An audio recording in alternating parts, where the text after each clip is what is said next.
Did you know that you can create stunning glass art using a simple reverse decoupage technique and some rice paper? In this video, I'll show you how to transform ordinary glass items into beautiful decorative pieces using reverse decoupage. I'll cover all the essential materials you'll need to ensure your creation lasts. Hello, my crafty friends. I'm Donna from Mason Creations, etc. If you're ready to do this, let's make a mess.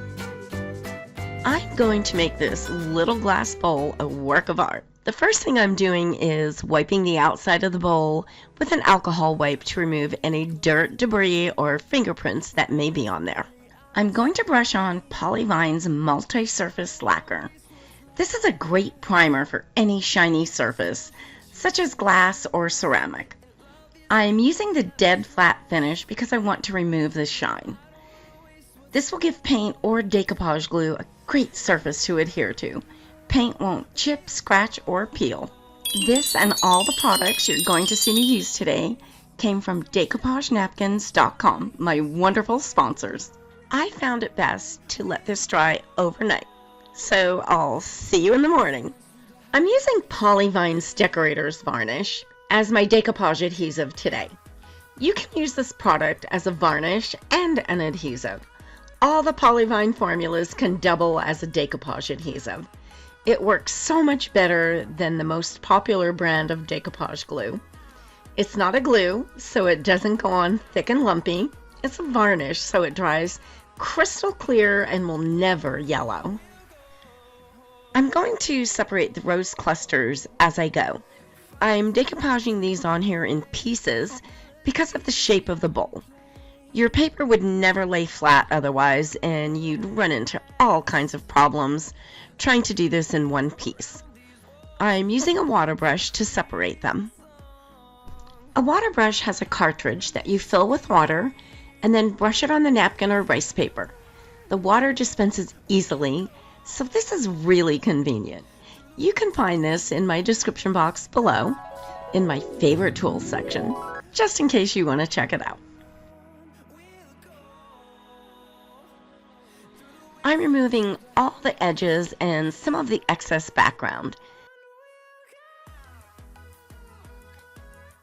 Then I'm putting little tears all around the edge of the piece I'm going to decoupage on the bowl. All the little tears will help everything to lay flat on the bowl.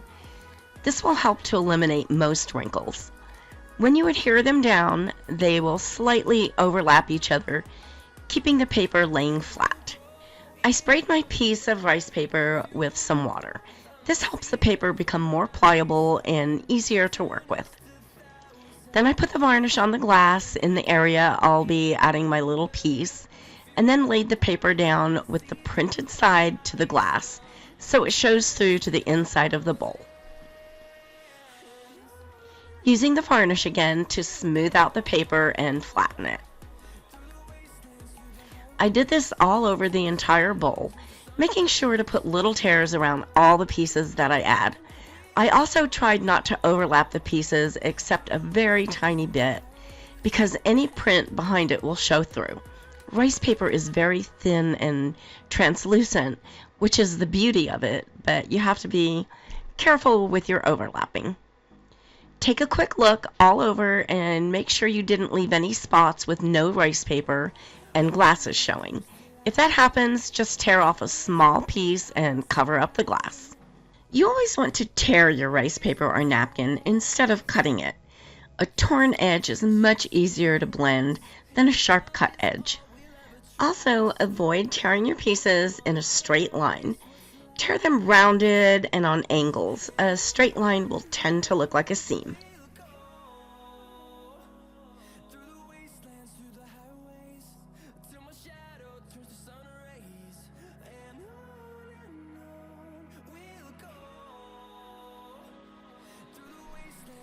My crafty friend, T.Y. Griffith, asked me to do a reverse decoupage vase. T.Y., this video is for you. Enjoy!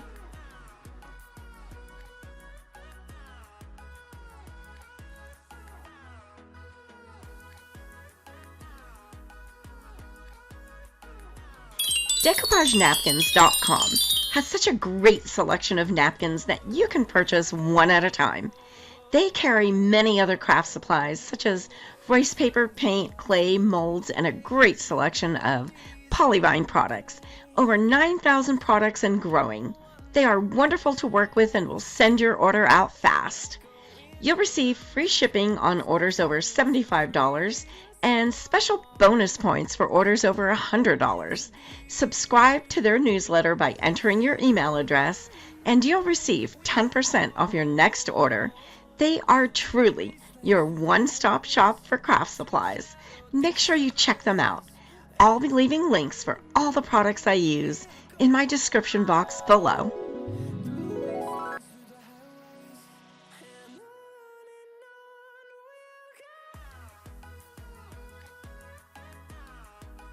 I let this dry for several hours. It will take longer to dry because of all the water.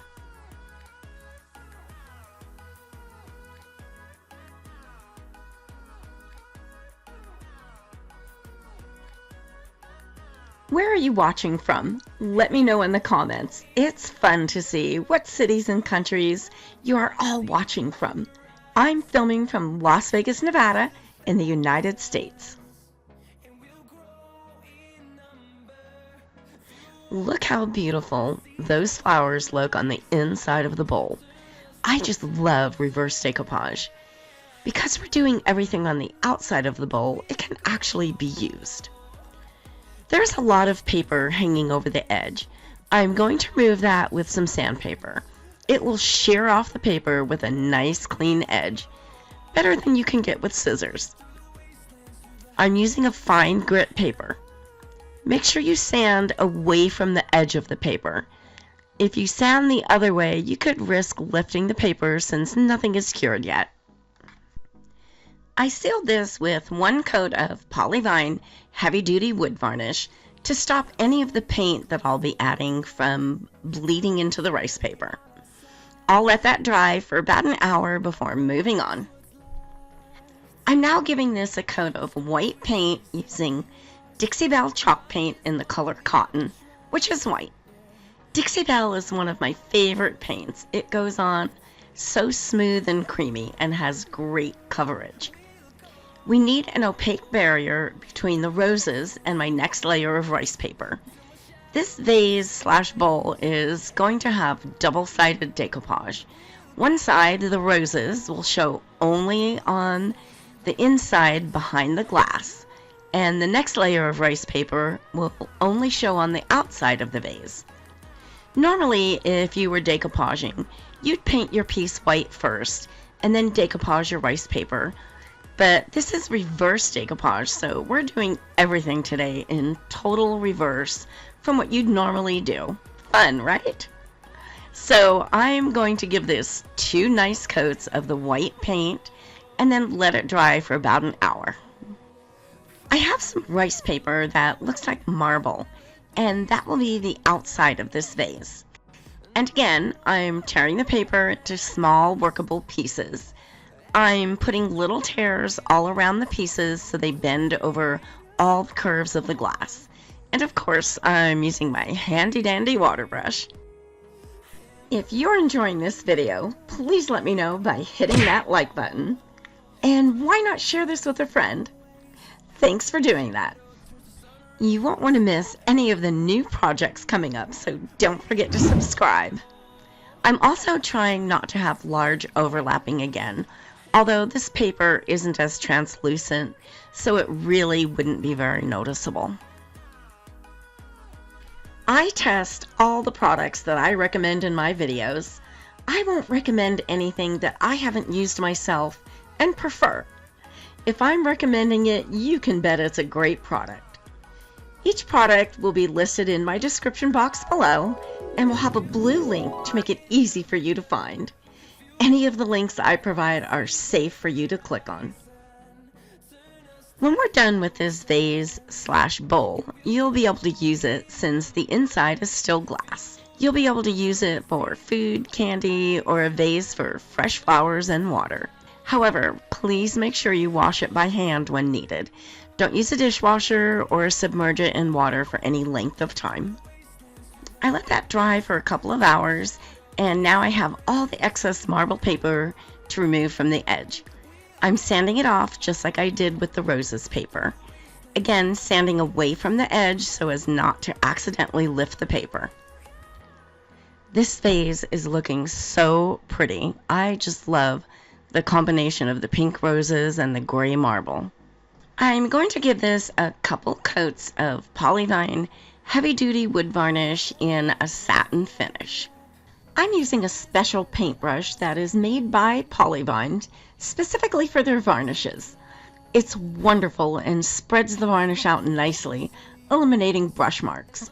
2 or 3 coats of this gives you a beautiful shine that's moisture and heat resistant, as well as UV resistant and food safe. This works wonderful on any painted or decoupaged surface, or a shiny surface that has been coated with Polyvine multi-surface lacquer. I've had a few people ask me if this varnish has a strong smell. No, it does not. It's water-based, so there are no harmful fumes at all. It's only the solvent-based varnishes that have any fumes. I did 2 coats, letting it dry an hour between coats. Now to give this piece a high-end look, I'm adding some Pentart gold paint to the rim. I put a little bit on a sponge and made sure to hold it straight up and down so the paint would get only on the rim. However, since I put a satin finish on this already, if I should slip, it can be wiped right off. Always seal before you do something like this so any mistakes can be wiped away. Keep checking while you're adding the paint. Once it dries, it's really difficult to remove. I'm telling you, Pentart paints are amazing. I love their metallic paints because it covers in just 1 coat. Other metallic paints take several coats, and sometimes you can still see through them. I let the gold paint dry for about an hour, and now I'm going to seal that using the sponge as well.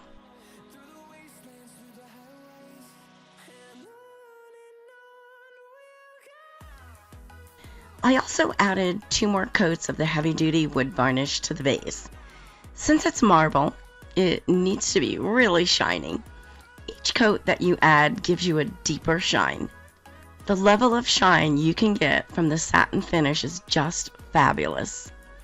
I let it dry for an hour in between coats again, and another hour for the last coat. Okay, just when you think I'm finished, I'm not. I'm going to add some Decor metallic wax over the gold paint on the rim in the color Eternal.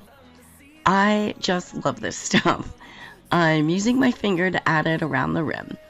This is permanent, so be really careful not to get it anywhere except where you want it. I'm putting a little bit on my finger and rubbing it together with my thumb to make sure I don't have a glob of it on my finger. Then I'm just gently rubbing it across the rim of the vase. I'm going to let that dry for about an hour, and then you'll get to see some magic. I'm using a soft dry cloth to buff the Eternal wax rub. This leaves it so shiny it looks like real gold. Don't forget, all of the wonderful products I'm using today can be found at my favorite place for craft supplies, DecoupageNapkins.com, and I'll leave you links in my description box below. I put together a playlist of some other tutorials you may enjoy.